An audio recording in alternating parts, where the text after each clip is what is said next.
தன்னோட பையன் தளபதி விஜயை பற்றி அவங்களோட அம்மா ஷோபா சந்திரசேகர் இதுவரைக்கும் பல இன்டர்வியூவில் வந்து சொல்லியிருக்காங்க. அதில் குறிப்பாக நானும் என் பையனும் ஒரே ராசி, கடகராசி, ஒரே நட்சத்திரங்கிறதுனால எங்கள் 2 பேருடைய குணாதிசயங்கள் பல வழிகளில் வந்து ஒத்துப்போகும். அதிகமாக வந்து பேசுகிறத விட செயல்களில் வந்து அது வந்து இருக்கணும்னு நானும் வந்து நினப்பேன். அதைத்தான் என் பையனும் வந்து நினப்பாரு. சில காரியங்களுக்கு நாங்கள் 2 பேரும் ஒரே மாதிரி வந்து பார்த்தோன்னா ஒத்து போயிடக்கூடிய பழக்கம் வந்து பார்த்தோன்னா வந்து இருக்குது. அதோட மட்டும் வந்து இல்லாமல் பொதுவாகவே யாரோட மனசையும் நோகடிச்சிடக்கூடாது, காயப்படுத்திடக்கூடாதுங்கிறதுல நான் ரொம்ப தெளிவாக வந்திருப்பேன்.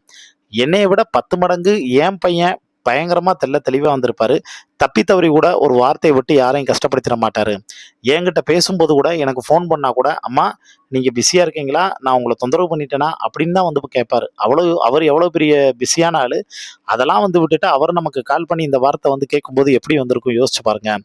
அதனால என் பையனை பற்றி வந்து நான் பேச ஆரம்பித்தாலே எமோஷ்னல் ஆகி அழுக ஆரம்பிச்சிருவேன்னு பல விஷயங்கள் சொல்லியிருந்தாங்க. அதில் இப்போ ஒரு மேடையில் அமைச்சர் வந்து தொழில்துறை அமைச்சர் கீர்த்தனா, அதுக்கப்புறமும் சபாநாயகர் வந்து ஜேசிடி பிரபாகர், இவங்க எல்லாரும் கலந்துக்கிட்ட ஒரு நிகழ்ச்சியில் அவங்க சிறப்பு விருந்தினராக போயிருக்காங்க.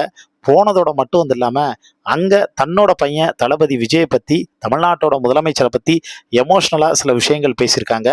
அதுதான் இப்போ சோஷியல் மீடியா முழுக்க முழுக்க ட்ரெண்ட் ஆகிக்கிட்டு இருக்கு.